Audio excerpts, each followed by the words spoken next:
जय हिंद साथियों, आप सभी का स्वागत है सीबीआई क्लासेस में। आज की वीडियो में हम लोग देखने वाले क्लास 10th का हिस्ट्री। ये चैप्टर नंबर 7 हो जाएगा, जिसका नाम है व्यापार और भूमंडलीकरण। इस वीडियो में हम लोग देखेंगे जितने भी 7 चैप्टर में है 2 नंबर वाले क्वेश्चन, वो सारे 2 नंबर वाले क्वेश्चन को देखेंगे, उसका हल। ठीक है, अगर आप इस चैनल पर नए हो तो प्लीज़ सब्सक्राइब कर देना। तो चलिए देखते हैं क्या क्या है 2 नंबर वाले क्वेश्चन में। तो सबसे पहला क्वेश्चन है, विश्व बाजार किसे कहते हैं? तो विश्व बाजार किसे कहते हैं? वैसा बाजार जहां विश्व के बहुत से देशों में बने अलग अलग प्रकार के वस्तु बेचे जाते हैं, उसे विश्व बाजार कहते हैं। कहने का मतलब है कि बहुत सारे देश है विश्व में, तो वो सारे देश में कुछ ऐसा ऐसा विशेष प्रकार का वस्तु बनता है। वो सारे वस्तु अलग अलग देश का जो वस्तु है, वो सारे वस्तु एक बाजार में मिलना चाहिए, एक बाजार में मिलता है, तो उसे ही विश्व बाजार कहते हैं, वैसे बाजार को। अगला क्वेश्चन है, औद्योगिक क्रांति क्या है? तो औद्योगिक क्रांति को इस प्रकार से हम लोग लिख सकते हैं, जब 18वीं शताब्दी के बाद और 19वीं शताब्दी के पहले पश्चिमी देशों में तकनीकी, सामाजिक, आर्थिक एवं सांस्कृतिक स्थिति में बदलाव आया, तो इसी बदलाव को औद्योगिक क्रांति कहते हैं। औद्योगिक क्रांति में क्या होता था? सारे चीज का उत्पादन, मतलब जितने भी, जैसे कपड़े का उत्पादन हो गया, वस्तु का जो उत्पादन होने लगा था वो मशीनों के द्वारा होने लगा था, औद्योगिक क्रांति जब आया तो। ठीक है, अगला क्वेश्चन है, आर्थिक संकट से आप क्या समझते हैं? आर्थिक संकट किसे कहते हैं? तो वैसी स्थिति जब कृषि, उद्योग एवं व्यापार का विकास रुक जाता है, जिससे बेरोजगारी बढ़ जाती है। जब कृषि और उद्योग और व्यापार का विकास रुक जाएगा तो अपने आप बेरोजगारी बढ़ जाती है। ठीक है, और बाजार में वस्तु एवं सेवा की कीमत घट जाती है, तो इसी स्थिति को आर्थिक संकट कहते हैं। ठीक है, मतलब सब ठप पड़ जाता है, सब बंद हो जाता है, इस एक प्रकार से समझ लो। तो ये आर्थिक संकट का उदाहरण है, आर्थिक संकट आ जाता है ऐसी स्थिति में। अगला क्वेश्चन है, भूमंडलीकरण किसे कहते हैं? तो भूमंडलीकरण किसे कहते हैं? वह प्रक्रिया जिसमें पूरा विश्व को जोड़कर एक गांव के रूप में बदल दिया जाता है, जिसमें अधिक देशों के लोग आपस में मिलने लगते हैं और व्यापार का स्वरूप अंतर्राष्ट्रीय स्तर पर ले जाता है, तो इसे ही भूमंडलीकरण कहते हैं। ठीक है, तो इसका भी स्क्रीनशॉट ले लो। अब अगला क्वेश्चन है, ब्रेटन वुड्स सम्मेलन का मुख्य उद्देश्य क्या था? तो ब्रेटन वुड्स सम्मेलन का मुख्य उद्देश्य जो था, सम्मेलन का मुख्य उद्देश्य सदस्य राष्ट्रों को पुनर्निर्माण और विकास के कार्यों में आर्थिक सहायता देना था। मतलब जब विश्व युद्ध हुआ था तो उसमें जो है अधिकतर देश का जो अर्थव्यवस्था चरमरा गया था, तो इसलिए ब्रेटन वुड्स सम्मेलन हुआ, जिससे मतलब इसमें जो जो सदस्य बना था ब्रेटन वुड्स सम्मेलन में, वो सारे सदस्य को जो अर्थव्यवस्था था फिर से नॉर्मल हो जाए, इसलिए ये कदम उठाया गया था। इसका यही उद्देश्य था कि सब मिलकर आपस में एक दूसरे का मदद करेंगे, जिससे सबका अर्थव्यवस्था सही हो जाए। अगला क्वेश्चन है, बहुराष्ट्रीय कंपनी क्या है? बहुराष्ट्रीय कंपनी किसे कहते हैं? तो वैसी कंपनी जो एक साथ कई देशों में अपना व्यापार करती है, उसे बहुराष्ट्रीय कंपनी कहते हैं। तो कोको कोला जो है एक बहुराष्ट्रीय कंपनी है। कोको कोला आपको इंडिया में भी मिल जाएगा, अदर कंट्री में भी मिल जाएगा, यानी दूसरे देश में भी मिल जाएगा, तो ये एक बहुराष्ट्रीय कंपनी है। अगला क्वेश्चन है, 1929 के आर्थिक संकट के कारणों को संक्षेप में स्पष्ट करें, यानी छोटे में स्पष्ट करना है। तो 1929 के आर्थिक संकट के कारण निम्नलिखित है, ठीक है, या फिर निम्न है, यानी नीचे दिया गया है। तो पहला पॉइंट में हम लोग लिखेंगे, प्रथम विश्व युद्ध आर्थिक मंदी का प्रमुख कारण है। प्रथम विश्व युद्ध जो हुआ था वो आर्थिक मंदी का सबसे प्रमुख कारण है। बेरोजगारी एवं गरीबी के कारण लोगों ने खर्च कम कर दिया। जैसे प्रथम विश्व युद्ध हुआ था तो जो राजा महाराजा थे या फिर जो शासक थे वो युद्ध में अपना ध्यान देने लगे थे, देश में उसका ध्यान नहीं था कि देश में अर्थव्यवस्था कैसा क्या हो रहा है। तो प्रथम विश्व युद्ध भी एक कारण था। अब प्रथम विश्व युद्ध के कारण देश में राजा महाराजा या फिर जो शासक था वो ध्यान नहीं दे रहा था, जिससे बेरोजगारी बढ़ने लगा था।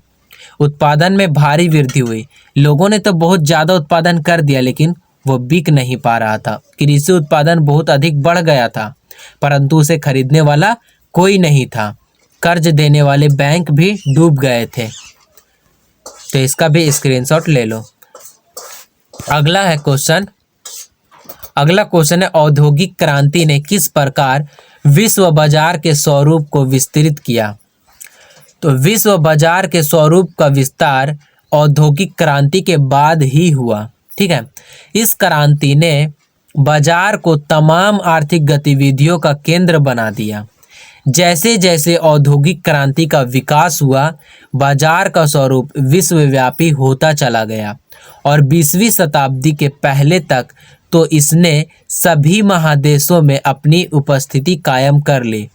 उत्पादन के बढ़ते आकार से कच्चे मालों की आवश्यकता हुई, जिसने इंग्लैंड को उत्तरी अमेरिका, एशिया और अफ्रीका की ओर ध्यान आकर्षित किया, जहां उसे कच्चा माल के साथ बना बनाया बाजार भी मिला। तो इसका भी स्क्रीनशॉट ले लो। अगला क्वेश्चन है विश्व बाजार के स्वरूप को समझाएं।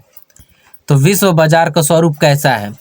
औद्योगिक क्रांति के फैलाव के साथ साथ, मतलब जैसे जैसे औद्योगिक क्रांति तेजी से बढ़ रहा था, वैसे वैसे बाजार का स्वरूप विश्वव्यापी होता गया। इसने व्यापार, श्रमिकों का पलायन और पूंजी का प्रवाह, इन तीन आर्थिक प्रवृत्तियों को जन्म दिया। ठीक है, व्यापार मुख्यतः कच्चे मालों को इंग्लैंड और अन्य यूरोपीय देशों तक पहुंचाने और वहां के कारखानों में निर्मित वस्तु को विश्व के कोने कोने में पहुंचाने तक सीमित था। तो इसका भी स्क्रीनशॉट ले लो। अब अगला क्वेश्चन है भूमंडलीकरण में बहुराष्ट्रीय कंपनियों के योगदान को स्पष्ट करें। तो लिखना है भूमंडलीकरण में पूंजीवादी देशों के बहुराष्ट्रीय कंपनियों का बहुत बड़ा योगदान था। इसमें कंपनियां बहुत सारे देशों में होते हैं। इसके कारण सभी देश एक दूसरे से जुड़े रहते थे, जिससे भूमंडलीकरण की प्रक्रिया तेज हो गई।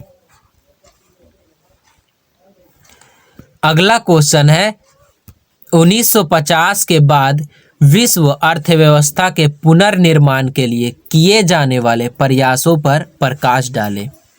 तो लिखना है द्वितीय विश्व युद्ध समाप्त होने के बाद उससे उत्पन्न समस्या को हल करने तथा व्यापक तबाही से निपटने के लिए पुनर्निर्माण का कार्य अंतर्राष्ट्रीय स्तर पर आरंभ हुआ।